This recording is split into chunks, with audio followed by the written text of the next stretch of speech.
Assalamu alaikum everyone and welcome back to Science Drills. In today's session we will discuss diffusion, and if you missed the previous video go check it out first because we have covered some basics that will support us today in this lesson. What is diffusion? For instance, when you come home from school you can identify what's cooking for lunch as the scent of the food spreads from the kitchen to the other rooms. Thanks diffusion. Diffusion is basically when the particles move from the high concentration area to the low concentration area. For example, if I put a drop of ink in the liquid, you will find this drop or the particles will move away from the source, from the area of high concentration to the area of low concentration, or from the high crowded area to the less crowded area. Then the particles will spread evenly in the solution. Like you cannot find one part is pale and the other part is dark. No, you will find the solution is the same, the color is the same. And there are keywords you have to mention for any example of diffusion. Is it liquid or gas? You have to mention this. And by the way, it happens only in gases and liquids, but not in solids. Because as we know that in solids the particles are tightly packed and they have a strong attraction force and they have no intermolecular spaces. The keywords are, as we know that gases and liquids, all the particles are in a continuous random motion. So this is the first keyword, continuous random motion. The second word, they collide with each other and then they spread out. These are the keywords that you have to mention for any question related to the diffusion. The question here, do all the particles diffuse or move from the area of high concentration to the area of the low concentration with the same speed? Actually no. So that we have to move to the diffusion rate. When I say rate, I mean something it changes over time. There are some factors that determine the speed of the particles, like the mass of the particle, the temperature, presence of other substances, and the state of matter. These factors determine how quickly or slowly the particles will diffuse. I will start by the mass of particles. Mass of particles. There is another expression which is density, but I prefer mass, so I will use this expression. Imagine you're running in a race. The lighter you are, the quicker you run. If we consider we have two gases at the same temperature, make sure they are at the same temperature, like carbon dioxide and hydrogen. If we calculate the molecular mass for both gases, we will cover this part in topic 4. In topic 4, you will know how to calculate the molecular mass. The molecular mass for carbon dioxide, it's 44. For hydrogen, it's 2. So by the comparison between the two masses, H2 is much lighter. So the lighter you are, the quicker you run. So the hydrogen will diffuse faster because it has less molecular mass. The second factor, temperature. Think about how you act when it's super hot outside. You move quicker to get to the shade. Same with the particles. The more temperature, the more kinetic energy, so they move fast and diffuses faster. If we consider here we have two gases and they are the same, carbon dioxide and carbon dioxide. They have the same molecular mass, but at different temperature. This one at 0 degrees Celsius and this one at 50 degrees Celsius. The one at 50 degrees Celsius, it will diffuse faster because this heat will change into kinetic energy. So kinetic energy means more collisions, so the particles will diffuse faster at 50 degrees Celsius. The third factor, the presence of other substances. Imagine that you are running in two different streets. You will run in this one first and then this one, and you will calculate the timing. In this one, it's crowded. It's full of people. A lot of people are here and there. Many people are here. So you will collide with them. They will resist your movement. So you will take more time. In this one, if it's empty, like nobody in the street, you will take less time. Same with the particles. If here mixture of air, which is nitrogen and oxygen, these particles of the air will resist the motion of the particles and they will collide with them, so they will take more time to diffuse. Otherwise, if it's vacuum, like no particles, in this case the particles will diffuse very fast. The fourth factor, state of matter. As we said that in solids, the particles have a strong attraction and they have no intermolecular spaces, so they can diffuse. But in liquids and gases, they can diffuse. But in gases, they are fastest. Why? Because you can see here a lot of space, a lot of intermolecular spaces between the particles. And there is no attraction force. The attraction force is very weak, so they can diffuse easily. These are the four factors: mass of the particle, the temperature, presence of other substances, state of matter. Let's take some examples of diffusion. Diffusion in gases. The first example we have today, it's a bromine gas. We have to know two things about bromine first. Number one, its color, and it's reddish brown. Reddish brown. And my advice for the colors, try to make your own notes, like write the name of the substance, then the color. So these notes will help you to memorize these colors easily by the end of the year, because you will find a lot of colors. The second point, the state. Bromine is a liquid at the room temperature. So its color reddish brown and its state liquid at the room temperature. Let's see the example. If we consider we have two gas jars, one of them full of bromine and the other one is full of air, and they are closed by cardboard. The air is a mixture of nitrogen and oxygen. Let's calculate the molecular masses for each jars. For nitrogen and oxygen, we can say nitrogen 28 and oxygen 32, bromine it's 160. So when we compare the two masses, the bromine is much heavier than the air. In this case, we cannot say logically the bromine will float, but actually we have a factor. Once we open the two jars, we will find that the particles will diffuse and they will evenly distributed in the jar, and this is because of diffusion. Here we have some points. The same keywords that we'll say about diffusion, and we have discussed this in the first slides, like they have continuous random motion, colliding with each other, and spread out. But we have to mention something also. You have to mention that the bromine, we said it's liquid, so it changes into gas, so that you have to mention the evaporation. So again, the additional part for this example, the particles or the bromine, it changes from liquid to gas by evaporation, then the particles diffuses. Let's see this example from paper 4. You have two gases, chlorine and the bromine, and the process takes longer for the bromine gas than the chlorine gas. So it means the bromine diffuses slowly. Let's see the questions. What term describes this process when the particles spread out? Diffusion. Use the periodic table to explain why the bromine takes longer to fill a gas jar than chlorine.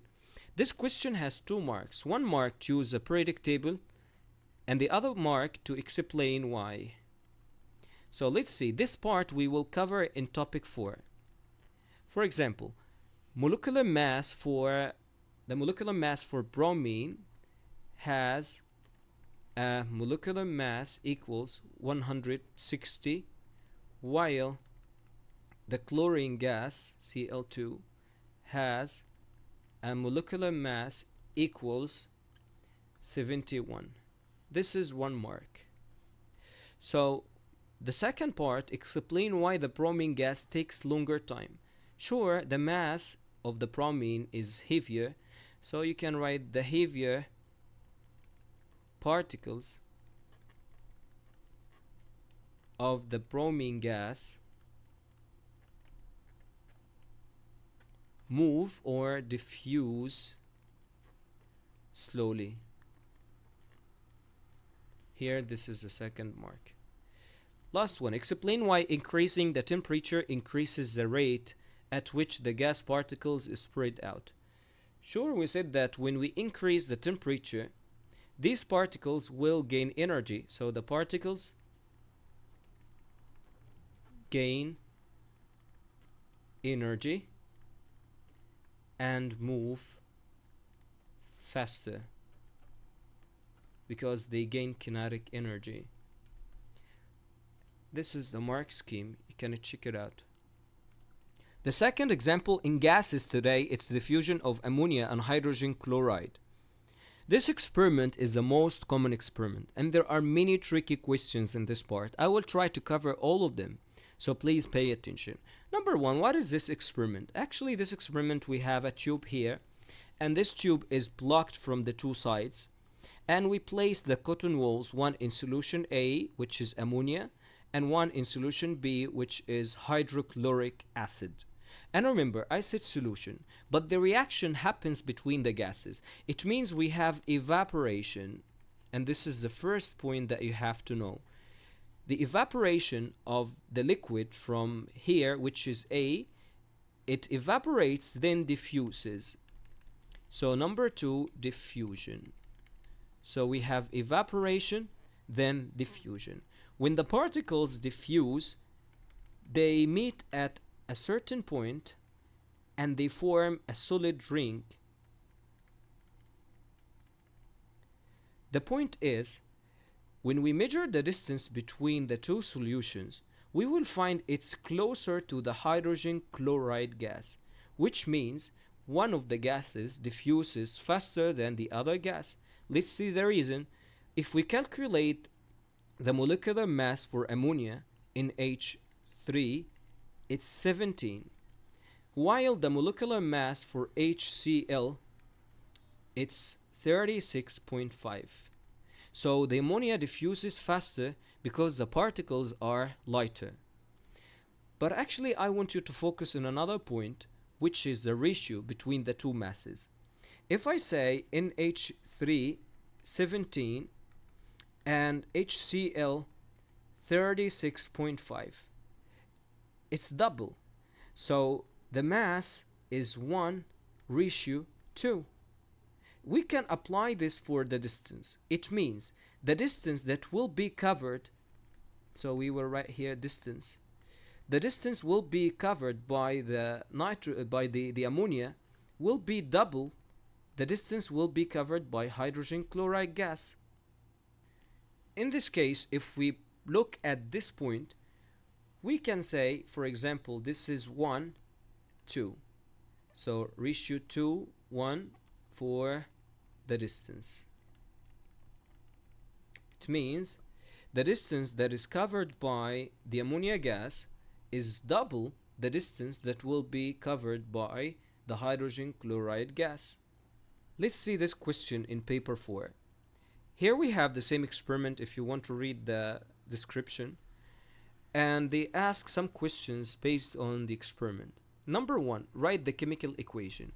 We know here hydrochloric acid and ammonia solution. The reaction will be between the gases after the evaporation. The gases will diffuse and meet at a certain point. So the equation will be ammonia gas. When it reacts with hydrogen chloride gas, they form NH4Cl solid. Question 2. Name the process by which the ammonia and hydrogen chloride gas move. This is diffusion. At which point the white ring will be formed, A, B, C, or D, and explain why. As we know that, we will determine the molecular mass for each one. For HCl, it's 36.5. For ammonia, it's 17. So it's double. So the distance will be covered by the ammonia is double the distance will be covered by the hydrogen chloride gas. So if we say D, this distance, is it 2:1? Impossible. C, is it 2:1? Also out. B, I think B is 1:1, and this is out. A, 1:2, so we can say A. The explanation why A, we have two ways to answer this question. We can say the ammonia gas particles have less mass, so they move faster. The experiment was repeated at higher temperature. We know that higher temperature means more diffusion. So predict how the result of the experiment would be different. Explain your answer. And here you have 3 marks. The particles gain more energy. So we can write the particles gain more energy. This is 1 mark. And move faster. This is the 2nd mark. So the solid forms or formed in less time. So here you have 3 marks. 1 mark that the particles will gain kinetic energy, and 1 mark about the motion, they move faster, and the other mark about the formation of the solid. Check the mark scheme. Solid forms in less time, and the particles gain more energy, and they diffuse faster. There is another tricky question in this part, which is the delay of the formation of the ring. Why it does not happen immediately? We have 2 reasons. Number 1, the random movement of the particles. As we know that the particles are not moving in straight lines, they collide with the container, so they have random movement. This random movement, it delays the movement or the diffusion of the particles. Number 2, the presence of the air. The air is a mixture of nitrogen and oxygen. So the tube is filled with air. It means you have nitrogen and oxygen. They act like a barrier, so they prevent or resist the movement of the particles, so they take more time. The last point, why the tube is horizontal, it is not vertical, for example, or inclined. So if we make it vertically, the effect of the gravity will not be the same on the 2 solutions. So it will be unfair test. Same if it's inclined. The last example, diffusion in liquids. We have here copper sulfate in water. Copper sulfate, you have also to know 2 things. Its color, which is blue, and number 2, it's solid. So I told you diffusion does not take place in solid because the particles are tiny packed and they have strong attraction forces and no intermolecular spaces. So how it happens? Number 1, we have dissolving. So the particles or the crystals dissolve. It means they fill the intermolecular spaces between the water, then they diffuse. So this is very important. In the previous part about the examples in gases, we mentioned evaporation before diffusion. Here we will mention dissolving before diffusion. So the crystals dissolve in the water and they fill the intermolecular spaces between the water particles. Then we have to mention the part about diffusion. All the particles in continuous random motion colliding with each other, and then they spread out in the solution. These are the 3 points that you have to mention for any example about diffusion. If it's for liquid and solid, like copper sulfate, you have to mention dissolving. Here, this is example from paper 2. If we have purple crystal and we put it in water, number 1, as we said, if it's a crystal, it means it's solid. So we have here dissolving. Then diffusion. So let's see the answers. Is it a chemical reaction? No. So A and B will be out. Diffusion, sure, it will be A, and A is already out, so this one is out. So it's D, diffusion and dissolving.